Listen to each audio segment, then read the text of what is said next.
Oh, hello there. My name is Alfred Hister but my friends call me a historian. You've caught me in the middle of my reading hour.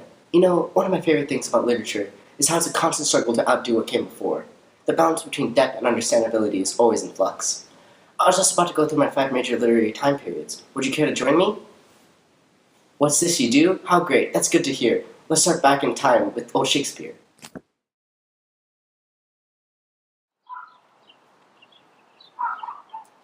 Oh, Julie Arkin, your smile is a falling leaf, a fleetingly pure, as it's blown in the gale of rough winds. Come hither, let's be one. Oh, Raphael, thou know not what thou mean to me. Happiness is my middle name when thou art with me. Yet, Raphael, thou art not worthy to love my daughter. If it were like... Oh, Raphael, thou love me enough to kill mine own father. Oh, Julie Arkin, we are apples fallen from the same tree of love. Come, let's away.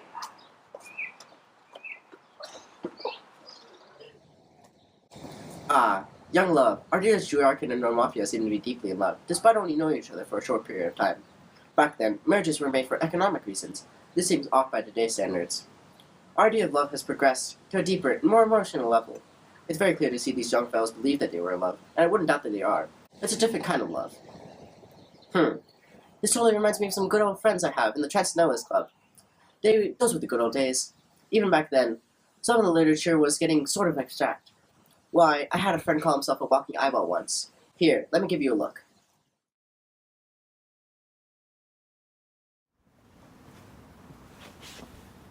I see God all around me. I see his light shining through the trees in every falling leaf. God only shines through to the most childlike of men, but man, my insolent friend, does not see the sun. You may see the light God provides, but you do not feel the heat of his darling grace. But sir, I am just a tree. Let me embrace you, dear tree. For only through man's union between nature is he able to be cured. Society is a plague, an inescapable plight from the tendency for self-implosion. But sir, I am just a tree. Solemnly so, my dear tree. You stand as a gateway between me and my divine usurpation. Had I lost an eye, you would lend me a leg. Together we would traverse as one walking eyeball. But sir, I am just a tree. Yes, and your clement leaves lend me a longing unknown. A union between man and his vegetable. I have no need for man-made medicine. Leaves or grass are enough to cure my aching heart and frivolous bones.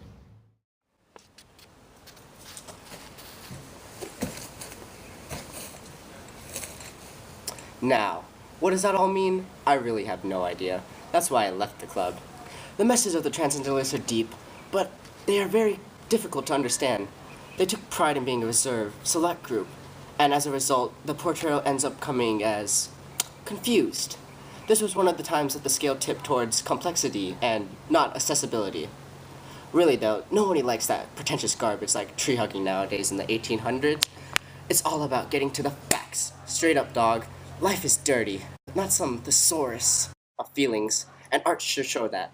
Or at least for a time it did. Realism is where the scales tip back towards simplicity.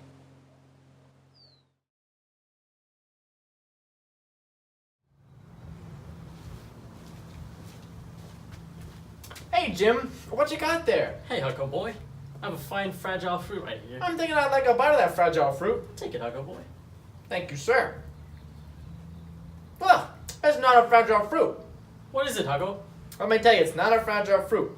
Back on the farm, I got a full crate of apricots, and these are the sweetest. May you give me one of those fine apricots? Sorry, sir. All I've got is this not so sweet not fruit. If you don't mind, Hucko, I'm gonna take a nap right now. You know, Jim, you is tired. I'm okay with that. Thank you, Hucko.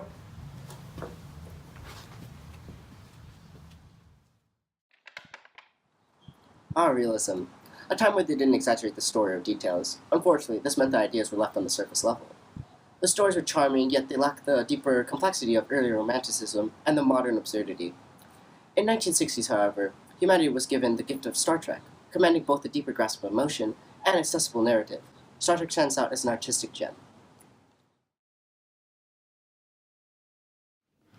Bones, you better help me, Bones. Cure my man. Let me see what I can do, James. I'm sorry, Captain. I didn't mean to get injured, but these phases are just so deadly. Don't worry, son. It's not your fault. We used to have to fight these battles with swords and shields. In this dang year of 2119, technology has just gotten so dangerous. You better wish you had been attacked by a sword. James, there's nothing I can do. What do you mean there's nothing you can do? We're the United Space Federation of Planets, goddammit. I need you to save my man. I'm sorry, James. Medicine hasn't advanced enough. What do you mean? With all the diseases we've cured in the past centuries, the eradication of measles and smallpox, with the vaccines from Edward Jennings, can't you do anything for my phaser shot? You're a doctor and I'm your captain. I command you to fix this man. I'm sorry, James. I really am. Science has cured a lot of things in the past, but this ain't one of them. We're still mortals. Ah, Star Trek, the quintessence of American filmography and storytelling, captures the wide range of emotions felt in the human psyche. This, my fine fellows and ladies, is an epitome of clear communication of messages to the audience, despite its abstract concepts.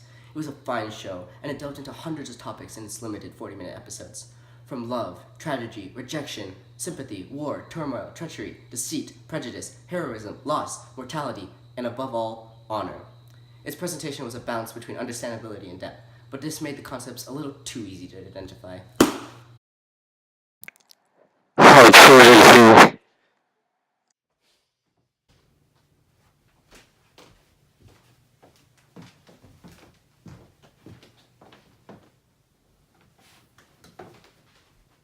One, 2, 3, 4, 5, 6, 7. 8, I used to 9, ride horses when I was a 10. boy. 12, I love everything about horses. 13, I love their horsey feet. I love their horsey 14, tails. I 64, love their horsey mouths. 1, I used to ride horses when I was a boy.